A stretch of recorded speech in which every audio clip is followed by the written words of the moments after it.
Hello, this is Partha Chatterjee, once again welcoming you to my YouTube channel Animals and Pets with Partha. Today I have a very special topic to talk to you on. With the new set of clubs and registration authorities that have sprung up in this country, mainly the United Kennel Club, the Indian Kennel League, and of course the Indian National Club, which is Indian National Kennel Club, which is a very old kennel club which has been operating for the last 60 or more years. Now the dog show season is just about to begin, and I'm sure there'll be a galaxy of dog shows that are going to happen all across this vast country. The Indian dog population, the purebred dog population in India, is very big. It is indeed huge. If you consider that 30% of this population is empowered and feel like keeping dogs and purebred dogs, you can imagine it is more than the entire population of many countries around the world. The Indian dog game is very old. It started with the Britishers long back, over hundreds of years ago. The formal Kennel Club of India, I think, would be 125 years or so, or even more. Then, of course, there were so many other kennel clubs across this country. There were plenty of wonderful judges that made this dog game in India so meaningful, so worthwhile, and a dog game which we were proud of internationally. But then what happened, everybody knows. There came a syndicate that came about, nearly 35 years back, and concentratedly worked towards eliminating all the old timers, all the great personalities that actually enriched our dog world. And then in the last 2 decades or more, the entire dog show was gripped with a corruption that everybody is well aware of. Our dog shows, which attracted hundreds of entries, even thousands. In 1995, the Delhi National Show witnessed an entry of 1,200 dogs. And today, it's difficult to get 120 dogs for big dog shows around the country. But why is it so? It is only because of a single factor. It is judging. The judges have most of them have surrendered to corruption. They have been instructed to put up certain dogs which belong to certain owners. And those certain owners, instead of buying great dogs, they found an easier way out. Instead of spending so much money and sending so much money abroad to import great dogs, they decided to sort of pay off the syndicate and thereby purchasing the judges who would be judging their dogs. Excepting, of course, some from countries around the world, many of these judges come to India with an agenda. They have been coming to India with an agenda to put up certain dogs, belong to certain owners, and in return it was a free travel, free tour around the country, and of course shopping money. With this new dog scene now emerging, it is really heartening that we would be having a galaxy of shows. And dog owners and exhibitors are also excited to participate in this new kennel clubs, with the hope that the judging would be fair and unbiased. The single most important factor for a successful show is having good judges. or a judge. The judge must be well versed with the standards of dogs. It is not the matter of his opinion. It is how the judge interprets the standard which is laid down by every country for the breeds that they have produced and has now been acclaimed around the world. So it is not the opinion of an individual that matters, the judge.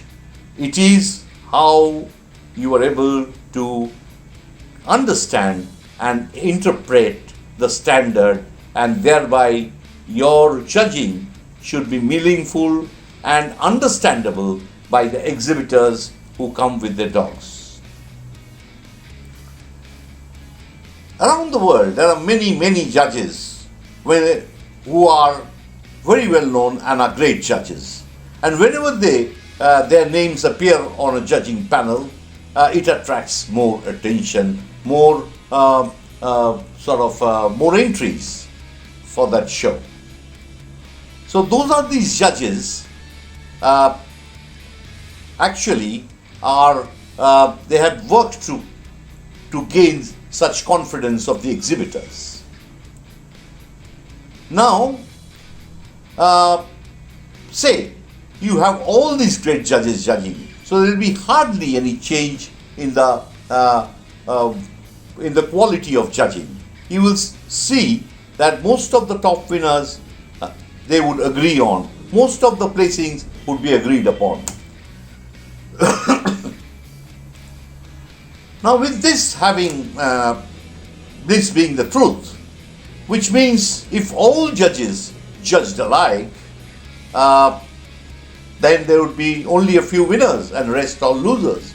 They would, in due course, lose charm and lose the impetus to enter into dog shows, because they would know which were the dogs that are going to win, because the quality of those dogs were closer to the standard, and the good judges will never make a mistake. Then comes the other factor. Not all judges can judge according to the standards.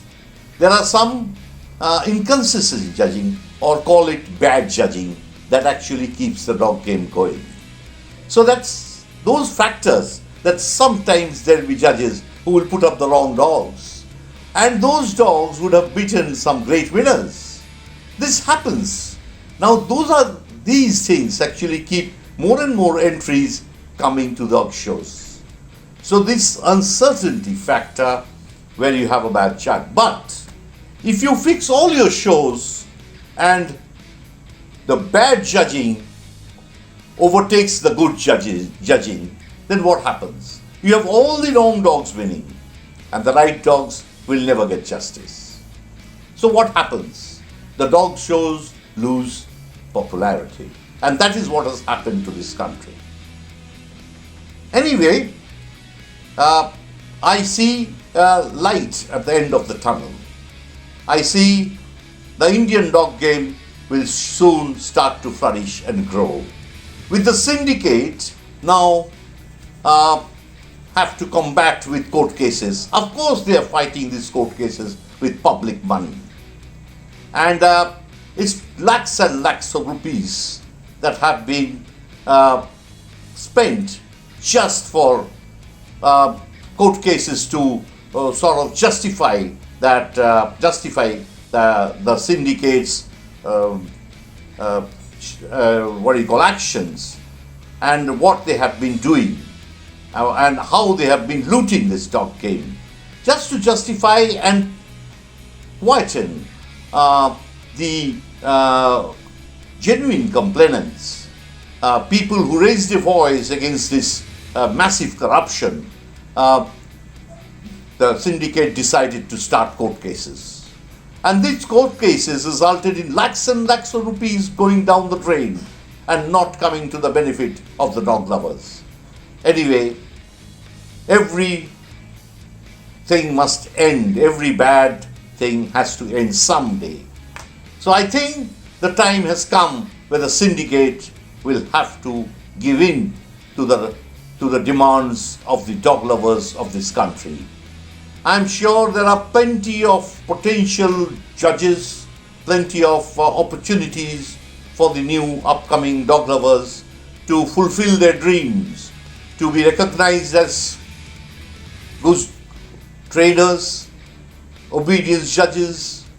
Then there are various other things that could really that could benefit when the syndicate is actually dislodged. Well, I wish all these dog shows a great success in the coming months, but you have to announce your judges. I see a lot of these clubs have started announcing their shows, but no names of these judges. Why are you not confident to don't you have a judges panel?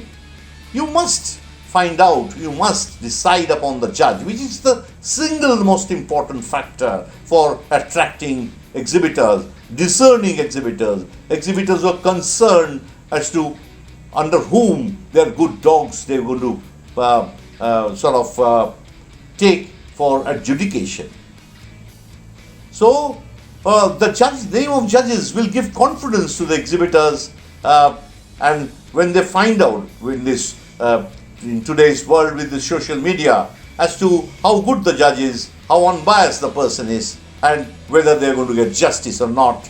Once you have some great names who are popular in the dog world of India, and when their names come up, I'm sure a lot of them will draw large entries.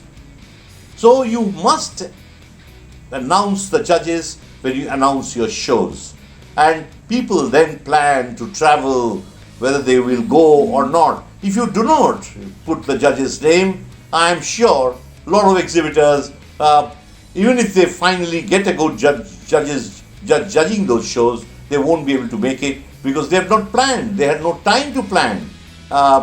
And they will only plan if the judges they feel are competent and are unbiased and fair judges.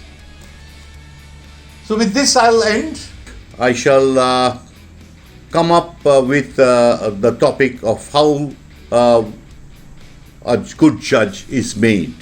There are a lot of aspiring judges, a lot of new judges who are going to take over the Indian show rings, dog show rings very soon. And I'm sure everyone wants to succeed. Well, I would be wanting to share with them some of my experiences. You should not think that I am trying to teach you. No. I am only going to share with you what I feel may be of some benefit to you in case you don't know it already. My judging career started in 1985, and I have been very fortunate to have been invited for a lot of major shows around the world.